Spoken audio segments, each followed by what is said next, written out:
Agoraphobia is defined as the fear of open spaces, public transit, shopping malls, or simply being outside of your home. But is the fear really realistic, and is it actually possible to live an entire life completely indoors? And weirdly, if the entire human species suffered from this phobia, then could we all theoretically live inside of one gigantic building and not ever have to leave our homes, or at least never have to leave the comfort of the building?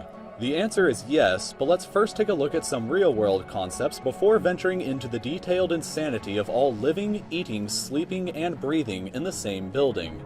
Perhaps the most realistic proposal of fitting an entire city's worth of people inside of the same building is the Shimizu Megacity Pyramid, which is planned to be built in the Bay of Tokyo in Japan. When finished, the pyramid is expected to be 14 times taller than the Great Pyramid of Giza in Egypt at just over 2 kilometers tall, and will be capable of supporting a population of 1 million people who will live inside of it. That means that the building could support the entire population of the US state of Montana, or house the population of entire large cities like San Jose, California, or Cologne, Germany. The building would have 8 square kilometers of floor space when finished, which is 4 times larger than the actual country of Monaco, and even larger than the UK territory of Gibraltar. However, a building this massive cannot actually be built with current construction technology. Construction is anticipated to begin in the year 2030, and the building is projected to be completed by the year 2110, which is ludicrous if you think about it. That is 93 years from now if you're watching this video in 2017, which means that most of us will probably not be alive by the time that this building is finished being built.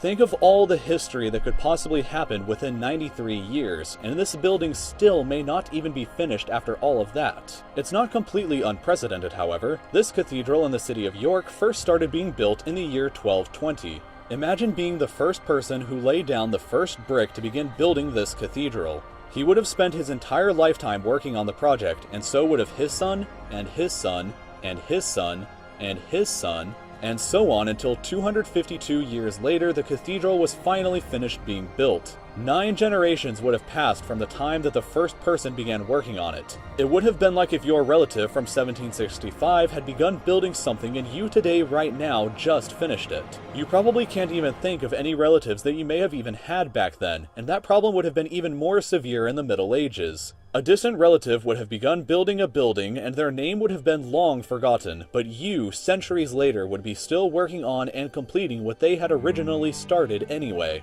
It's very strange to think about, but let's move back to the Mega Pyramid building in the distant future of 2110. Power is generated by solar panels on the building's trusses. Transportation is provided by massive accelerating walkways, elevators, and personal rapid transit tubes with automated shuttle pods that zip from one part of the building to another. The building is full of homes, offices, restaurants, stores, and is a fully functioning city of 1 million people who live entirely indoors. Nobody would have to really ever leave, but 1 million people isn't all of us, so let's envision something like this but on a much larger scale. First off, let's envision where would be the most strategic location on Earth to place a building that could house all 7.478 billion of us. My answer is probably Brazil, and specifically right here. The reasoning for this is largely because of water, since 12% of all the Earth's surface freshwater is located in Brazil, and the second largest dam in the world is located nearby. I'll get more into the reasoning later, so let's assume that we've moved everybody's houses and homes as they are together into one place. Everybody on Earth gets to keep their current size living space, so what would this look like altogether?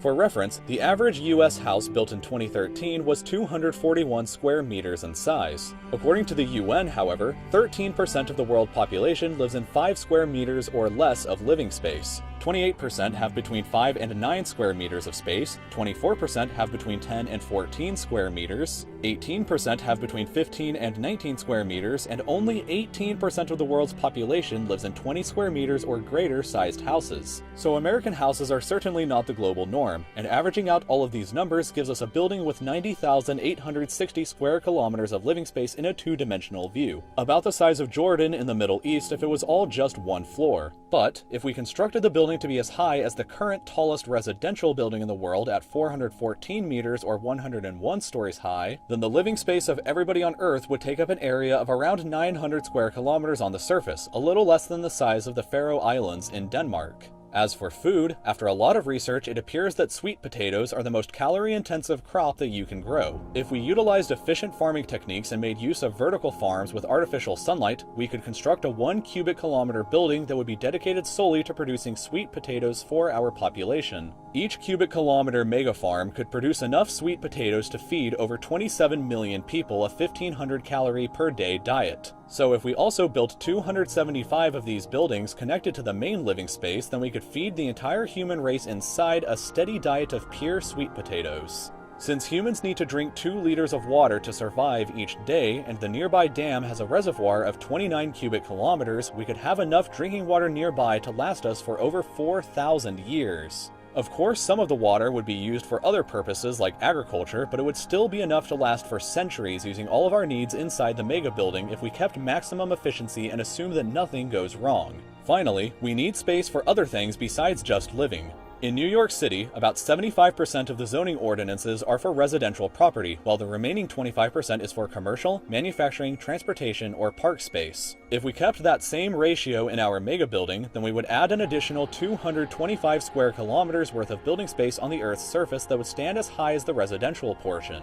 Altogether, our mega building that could house all of humanity in the same living space that they live in today, complete with all water needs, a diet of pure sweet potatoes, stores, parks, and transportation would take up an area of 1,339 square kilometers on the Earth's surface, still just a little smaller than the Faroe Islands in Denmark. The parts devoted to water storage and agriculture would be 1 kilometer high, and the rest of the building would be 414 meters high. In terms of power, the nearby dam would provide a lot of it, but probably wouldn't be enough to power the entire building. It is estimated that a solar panel array the size of Spain could provide enough power for the entire world's energy needs. So, a grouping of solar panels of this size nearby the building would provide way more than enough, since humanity would be using much less energy all concentrated together. Transportation would be just like in the Shimizu megacity pyramid, handled by thousands of elevators, walkways, and automated shuttle pods moving in tunnels inside the building. Life wouldn't exactly be very nice on a diet of sweet potatoes and never being able to leave the building, but in a catastrophic event like a nuclear war, global warming, or a meteorite impact that could cause living conditions on the outside to become lethal, then something similar to this may become necessary. The political situation inside would certainly be messy, to say the least. There would probably be a wealthier section with more living space and a poorer section with less living space. It may take centuries and generations to build it, and most people would certainly not want to live this lifestyle, but still, it is technically possible that we could all live in the same amount of space that we do now in an area no larger than these islands in the Atlantic Ocean. This video has been brought to you in part by Audible, which is home to an unmatched number of audiobooks and spoken audio products. You can get a completely free 30-day trial by going to audible.com/reallifelore, and if you think it's fun imagining what an entire civilization would look like inside of one building, then why not listen to The World Inside by Robert Silverberg. This book fully explores an entire universe and story set inside of a building much like what you just listened about, and goes into far more detail than I ever could in just an 8-minute long video. I use Audible to listen to audiobooks while I'm driving, stuck in traffic, working, or just for fun. It's a new year, so why not start off by listening to some of the greatest books ever written while driving to work or to school. You can get any book for free when you start your 30-day free trial, so if you find something that interests you besides the book that I suggested, then that's completely fine for you to download as well. You can listen straight off of your phone or tablet, so if you'd like to get started, please go to audible.com/reallifelore. Thanks for watching this video. Don't forget to leave a comment if you'd like to discuss any aspect of this video, and don't forget to subscribe to my channel if you enjoyed what you just watched, and we'll see you around next time.